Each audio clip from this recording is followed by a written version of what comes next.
So dear student, अब हम देखने वाले हैं बूटिंग प्रोसेस। अभी मैंने जाना था, लेकिन अब हम देखने वाले हैं बूटिंग प्रोसेस के टाइप्स, क्योंकि हमें ये भी तो पता होना चाहिए ये सीपीसीटी एग्जाम हो या अन्य एग्जाम हो, उसमें ये क्वेश्चन बहुत पूछा जाता है। एक बूटिंग प्रोसेस से दूसरा बूटिंग प्रोसेस के टाइप्स।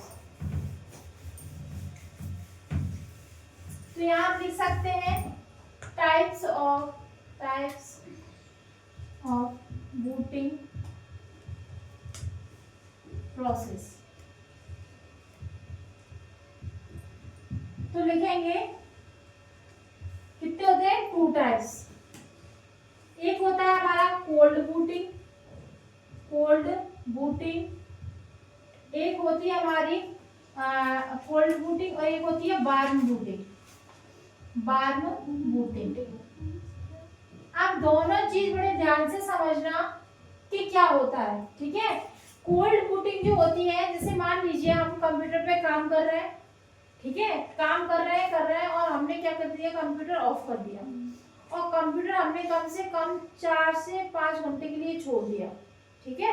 और उसके बाद हम, या मान लो रात में काम कर रहे थे, करके हम सो गए और मॉर्निंग में जब हम उठते हैं और हम फिर अपने पीसी या डेस्कटॉप पर बैठते हैं, तो जब हम उसको ऑन करेंगे तो बूटिंग कौन सी कहलाएगी, कोल्ड बूटिंग।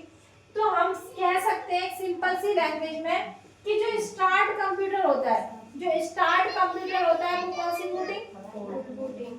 और लेकिन अगर हम कहें हमने कंप्यूटर चला रहे थे, साइलेंट हो जाओ, जब हम कंप्यूटर चला रहे थे, उस पर काम कर रहे थे और अचानक से बिजली चली जाती है, पावर सप्लाई कट हो जाती है, तो क्या होता है, हमारा अचानक से कंप्यूटर ऑफ होता है और उसके जस्ट थोड़ी देर बाद ही लाइट आ जाती है, तो हमारा कंप्यूटर क्या होता है, रीस्टार्ट। इसको क्या बोलते हैं, रीस्टार्ट। तो कंप्यूटर स्टार्ट होगा तो उसको क्या बोलेंगे, और कंप्यूटर रीस्टार्ट होगा तो उसको क्या बोलेंगे,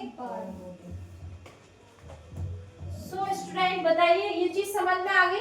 और ये वाली जो टॉपिक है ना, कई बार पूछा गया है बूटिंग प्रोसेस, उसमें ये क्वेश्चन कई बार पूछा गया है कि कंप्यूटर में बूटिंग कितने प्रकार की होती है, तो 2, और एक पूछा गया है कि कोल्ड बूटिंग क्या होती है।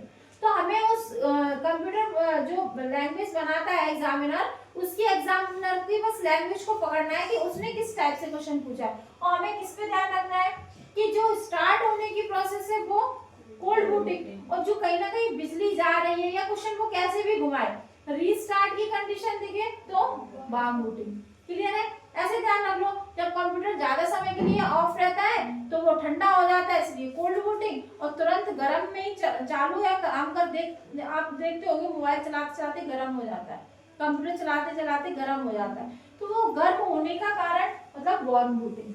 ठीक है, इसको नोट करिए।